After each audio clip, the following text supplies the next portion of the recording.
नमस्कार. थोडं काही सांगायचं आहे. लेखक श्रीकांत मोरे. लेख 8वा, संवाद. खरंच थोडं काही सांगायचं आहे, थोडंसं बोलायचं आहे. हे बोधामृत नाही, ज्ञानाग्री प्रवचनही नाही. हे तर गप्पा गोष्टींप्रमाणे आहे. शब्दातून तुमच्याशी संवाद आहे हा. पटलं तर हो म्हणा, माझ्याशी जरूर बोला.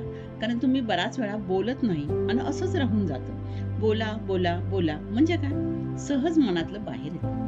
मन मोकळं होतं, तन हलकं होतं. साचून काही ठेवू नका.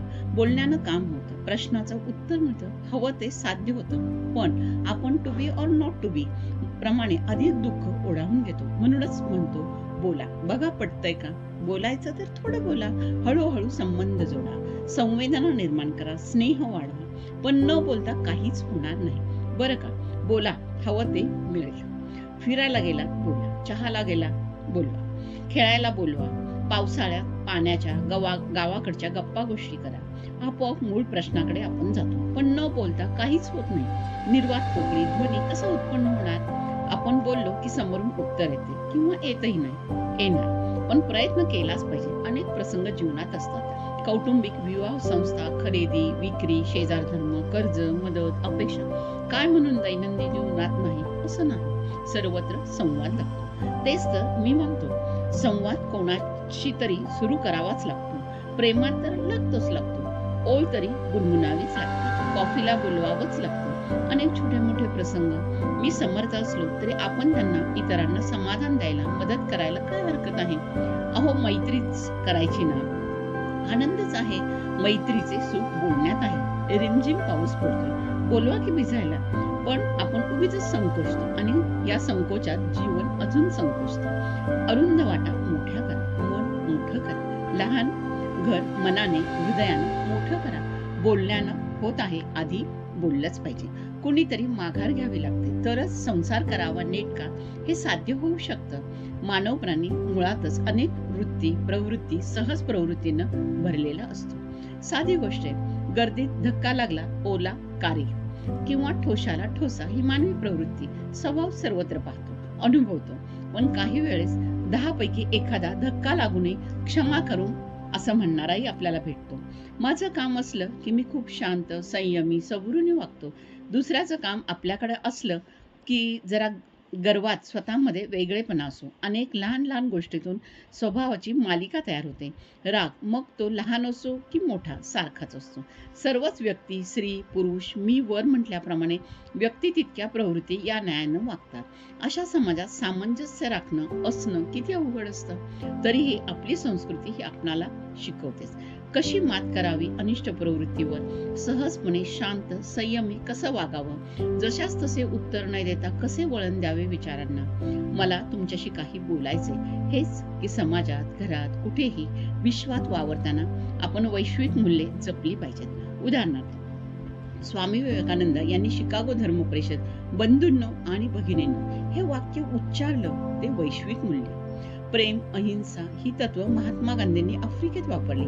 शांतियुद्ध ब्रिटिशांना देशातून घालवून देताना वापरली. बंदूक सोडली, अतिरेकी विचार सोडले. म्हणूनच 40 कोटी जनतेचा निर्धार परकीयांना देश सोडावाच लागला, कारणीभूत झाला.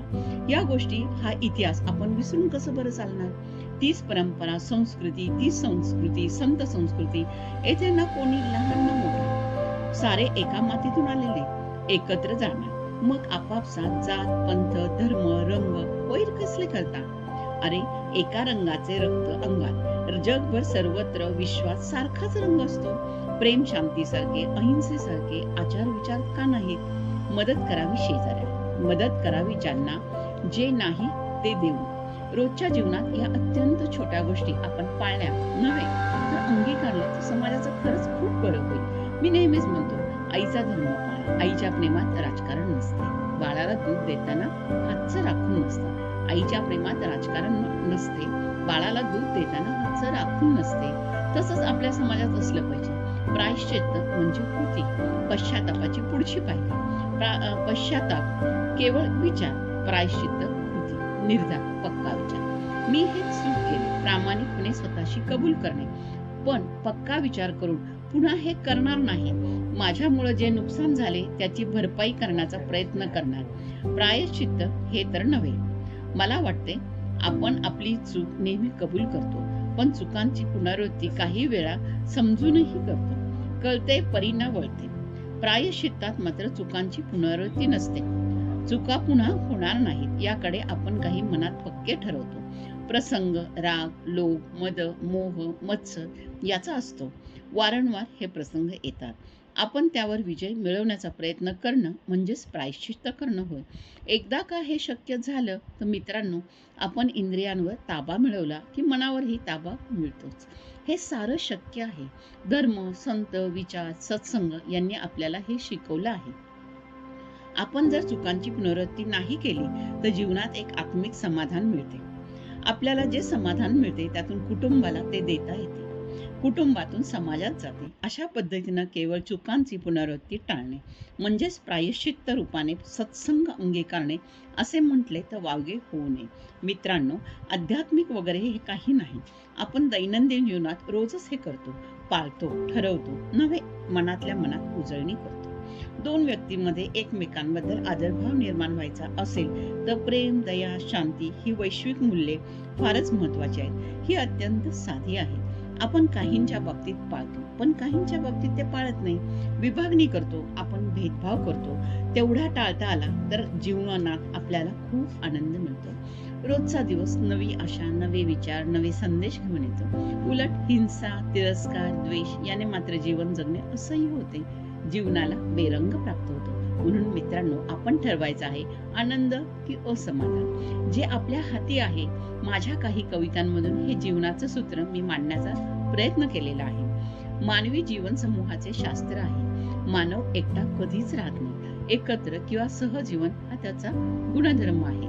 मानवी जीवनाचे समूहात राहण्याचे मानवतावादी शास्त्र संवादाशिवाय समृद्ध झाले आहे का? निश्चितच नाही. किंबहुना संवाद, मग तो आपला स्वतःची असो किंवा दोन व्यक्तींचा असो, संवाद वक्ता आणि श्रोते यांच्यातला असो, संवाद भाषेचा असो, संवाद देहबोलीचा असो, संवाद हावभावाचा असो, इशाराचा असो, संवाद भावनांचा असो, संवाद एकमेकांना स्पर्शाने समजून घेण्याचा असो.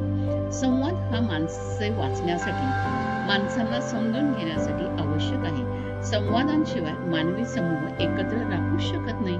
संवादाची व्याख्या अतिशय व्यापक आहे.